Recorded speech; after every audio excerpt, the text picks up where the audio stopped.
இந்த வருஷம் நம்ம கவர்மெண்ட் லேப்டாப் நம்ம ஸ்கூலில் கொடுத்த கவர்மெண்ட் லேப்டாப்பை எப்படி ஓப்பன் பண்ணுறது அப்படிங்கிறத பற்றி தான் இந்த வீடியோவில் பார்க்க போகிறோம். இதுதான் நம்ம ஸ்கூலில் கொடுத்த கவர்மெண்ட் லேப்டாப்பு, இந்த வருஷம் கொடுத்தது. லினோவா கம்பெனிலேருந்து கொடுத்துருக்காங்க. இது எப்படி நம்ம ரிமூவ் பண்ணுறது அப்படிங்கிறத பற்றி இந்த வீடியோவில் டீட்டெயிலாக பார்க்கலாம். ஃபஸ்ட்டு இந்த பேட்டரி இது பார்த்திங்கன்னா பேட்டரி வந்து வெளியேருந்து கழட்ட முடியாது. மொத்தமாக ஸ்க்ரூவெல்லாம் கழட்டிட்டு தான் ஓப்பன் பண்ணணும். ஃப்ரண்ட்டில் ஃபஸ்ட்டு கீபோர்டை கழட்டிட்டு அதுக்கப்புறம் தான் கழட்டணும். ஃபஸ்ட்டு இருக்கிற எல்லா ஸ்க்ரூவும் ரிமூவ் பண்ணிடலாம்.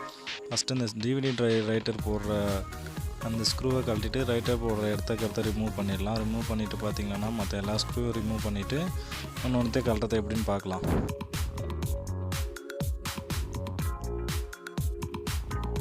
ஸ்க்ரூவும் கழட்டிட்டேன். ஸ்க்ரூவெல்லாம் கழட்டிட்டு டிவிடி ரைட்டர் ஸ்லாட்டை வந்து வெளியே எடுக்கிறேன். வெளியே எடுத்துகிட்டு அந்த இடத்துல பார்த்திங்கன்னா இன்னும் ரெண்டு ஸ்க்ரூ இருக்கும். அந்த 2 ஸ்க்ரூவை கழட்டினா தான் பேனல் நீங்கள் வந்து டேமேஜ் ஆகாமல் உடையாமல் கழட்ட முடியும். அந்த 2 ஸ்க்ரூவையும் ஃபஸ்ட்டு ரிமூவ் பண்ணிவிடுங்க சேஃப்டியாக. அதுக்கப்புறம் பார்த்திங்கன்னா பேனலை கழட்டுறதுக்கு முன்னாடி ஃபஸ்ட் நம்ம கீபோர்டை கழட்டிட்டு தான் இதை வந்து கழட்டணும். கீபோர்டை கழட்டாமல் கழட்டிங்கன்னா உள்ளே வந்து இன்னொரு ஸ்க்ரூ இருக்கும் கீபோர்டுக்குள்ளே. அது வந்து கழட்டாமல் கழட்ட முடியாது நம்மளால் பேனலை.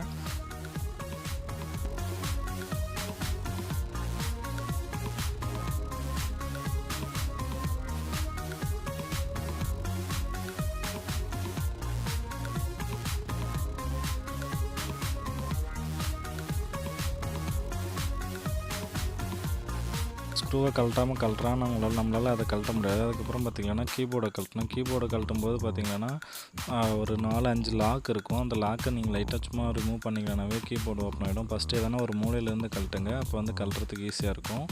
இந்த லாக்கெல்லாம் ரிமூவ் பண்ணிவிட்டு எடுத்திங்கன்னாக்கா ஈஸியாக கழட்டிடும். கழட்டிட்டு எடுக்கும்போது கொஞ்சம் மெதுவாகிடுங்க, இல்லைனா ஸ்டிப்பு கட் ஆகிடும்.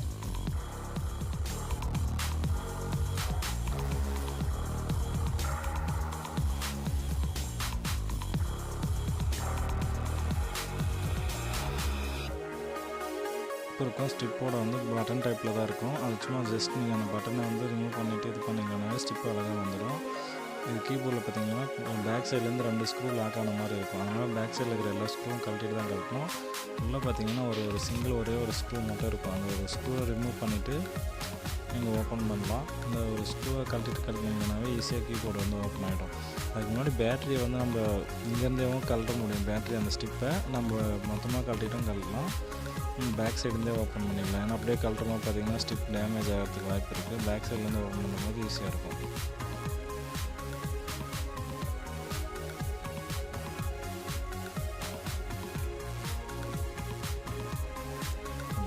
கழட்டும்போது பார்த்திங்கன்னாக்கா பேக் சைடு அந்த பேட்டரி ஸ்டிப் அதுவே கலந்துச்சு. மெதுவாக கழட்டுங்க, இல்லைன்னா கட் ஆகிட்டால் பேட்டரி ஒர்க் ஆகாது. அந்த பேட்டரியில் வந்து 2 ஸ்க்ரூ இருக்கும். அந்த 2 ஸ்க்ரூவை ரிமூவ் பண்ணிட்டீங்கன்னா நீங்கள் வந்து அவுட் சைட்லேருந்தே பேட்டரி ரிமூவ் பண்ண முடியும். ஆனால் திருப்பி ஃபிக்ஸ் பண்ண முடியாது. ரிமூவ் பண்ணிங்கன்னா இன்னும் லூஸாக கலந்து விடும். அதனால் பேட்டரியை வந்து உள்ளே 2 ஸ்க்ரூ போட்டு லாக் பண்ணியிருக்காங்க. ரேம் ஸ்லாட்டை கழட்டலாம். ஒரே ஒரு ரேம் ஸ்லாட் தான் கொடுத்துருக்காங்க. இதில் ஒரு 2 ரேம் ஸ்லாட் இல்லை, ஒரே ஒரு ஸ்லாட்டு. அதனால் நீங்கள் எக்ஸ்டெண்ட் பண்ணோன்னாக்கா நீங்கள் வந்து இன்னொரு 8 GB ரேமை தான் வாங்கி போட முடியும். இதில் 4 GB ரேம் இருக்குது. எக்ஸ்டெண்ட் பண்ணால் நீங்கள் 8 GB ரேம் தான் வாங்கி போட முடியும். இன்னொன்று எக்ஸ்ட்ரா ஆட் பண்ணிக்க முடியாது, ஏன்னா ஒரே ஸ்லாட்டு தான் இருக்குது. இப்போ யூஎஸ்பி கனெக்டரெல்லாம் ரிமூவ் பண்ணிவிட்டு ஹார்ட் டிஸ்க் தனியாக ஒன்றுத்தையும் தனித்தனியாக எப்படி கழட்டுறது அப்படின்னு பார்க்கலாம். இது யூஎஸ்பி போர்ட்டோட ஸ்டிப்பு. இதெல்லாம் கொஞ்சம் பொறுமையாக கழட்டுங்க, ஏன்னா கீழே வந்து ஸ்டிக் பண்ணியிருக்காங்க, ஒட்டியிருக்காங்க நல்லா. அதெல்லாம் கழட்டும் போது கொஞ்சம் பொறுமையாக கழட்டுங்க. கழட்டும் போது எந்த சைடு கழட்டுறீங்கன்னு பாருங்கள். எம்பின்னு இருக்கும், அது மெயின் போர்டில் கனெக்ட் ஆகிறது. இன்னொன்று டிபின்னு இருக்கும், அது வந்து எக்ஸ்டர்னல் அந்த கனெக்டரில் கனெக்ட் ஆகிற மாதிரி இருக்கும். ஏன்னா இதெல்லாம் திருப்பி பிக் பண்ணும்போது உங்களுக்கு வந்து மறந்துடும். இந்த யூஎஸ்பி 3 போர்ட்டில் இருக்கிற ஸ்டிப்பு வந்து பார்த்திங்கன்னாக்கா லாக் டைப்பில் கொடுத்துருக்காங்க, பட்டன் டைப்பில் கொடுக்கல. அது வந்து அப்படியே சொருகிலாம் லாக் ஆகிற மாதிரி இருக்கும். நீங்கள் அதை வந்து அழுத்தி கழட்டுற மாதிரி தான் இருக்கும். இழுக்கும்போது கொஞ்சம் பார்த்து இழுத்துங்க. மெதுவாக இழுத்திங்கனாவே அது வந்துடும். அதை கழட்டிட்டு ஹார்ட் டிஸ்க்கு கழட்டும் போது எல்லா சைடும் ஸ்க்ரூ போட்டு லாக் பண்ணியிருக்காங்க. ஸ்க்ரூவெல்லாம் ரிமூவ் பண்ணிவிட்டு நார்மலாக கழட்டுறது தான். இதெல்லாம் உங்களுக்கே தெரிஞ்ச விஷயந்தான்.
போட்டு பார்க்கலாம். ஸ்பீக்கர் வந்து சிங்கிள் ஸ்பீக்கர் தான் கொடுத்துருக்காங்க, டபுள் ஸ்பீக்கர் கொடுக்கல. மற்ற இதுக்கு முன்னெல்லாம் பார்த்தீங்கன்னாக்கா டபுள் ஸ்பீக்கருக்கான போர்ட் கொடுத்துருப்பாங்க. ஒரு சிலதில் சிங்கிள் ஸ்பீக்கராக கொடுத்தாலும் போர்ட் வந்து டபுள் ஸ்பீக்கருக்கான போர்ட் இருக்கும், 4 கனெக்டர் இருக்கிற மாதிரி. ஆனால் இதில் வந்து சிங்கிள் ஸ்பீக்கருக்கான போர்ட்டு தான் இருக்குது, 2 கனெக்டர் மாதிரி.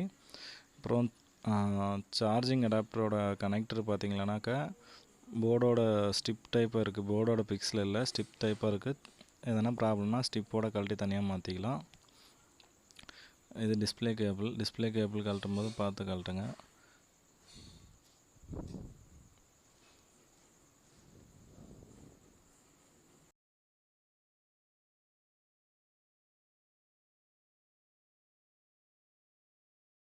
எவ்வளோ ஸ்க்ரூ இருக்கும், 2 கார்னரில் வந்து 2 ஸ்க்ரூ இருக்கும். அந்த 2 ஸ்க்ரூ ரிமூவ் பண்ணிவிட்டு போர்டை கழட்டணும்.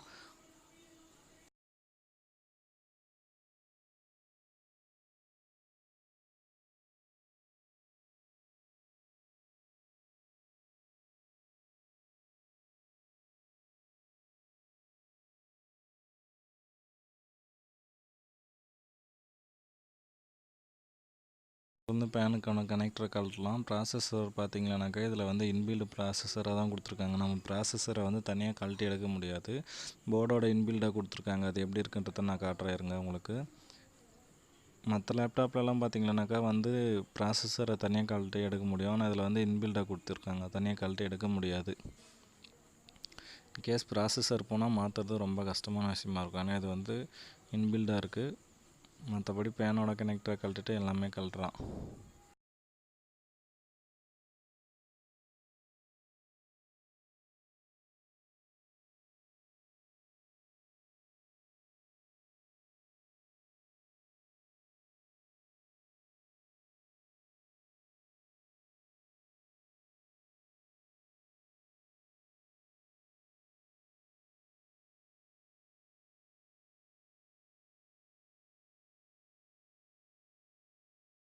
கொடுத்துருக்கல இன்னோவோட லேப்டாப்போட போர்டு இது தான், அவ்வளோதான். அந்த சைஸ் தான் இருக்குது, சின்ன சைஸாக இருக்குது, ரொம்ப சிம்பிளாகவும் இருக்குது, ரொம்ப சின்னதாக ஷார்ட்டாக கொடுத்துருக்காங்க. ப்ராசஸர் எல்லாமே இன்பில்டாக கொடுத்துருக்காங்க, அதுதான் கொஞ்சம் ட்ராபேக்காக இருக்குது. ஏன்னா ப்ராசஸர் போச்சுன்னா நம்மளால் மாற்ற முடியாது, ரொம்ப கஷ்டம்.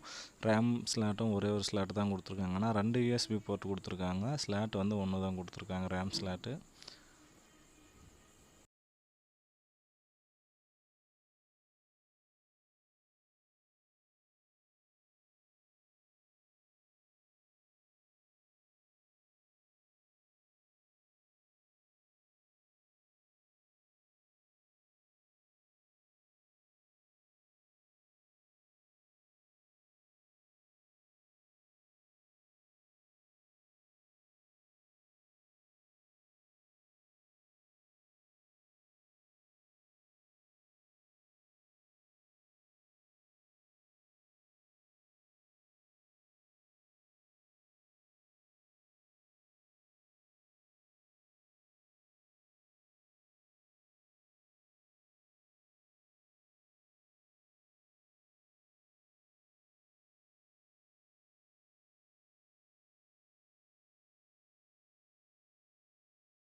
வச்சு நம்ம டிஸ்பிளே கழட்டுறது இல்லை டிஸ்பிளே மாற்றுறது வந்து நம்ம இன்னொரு வீடியோவில் பார்க்கலாம். இது வந்து டிஸ்பிளே பேனலை எப்படி கழட்டுறது, இதில் டிஸ்பிளே டேமேஜ் ஆகிட்டா எப்படி மாற்றுறது அப்படிங்கிறத நம்ம அடுத்த வீடியோவில் பார்க்கலாம். சேனலை சப்ஸ்கிரைப் பண்ணாங்க மறக்காமல் சப்ஸ்கிரைப் பண்ணிக்கோங்க. நன்றி.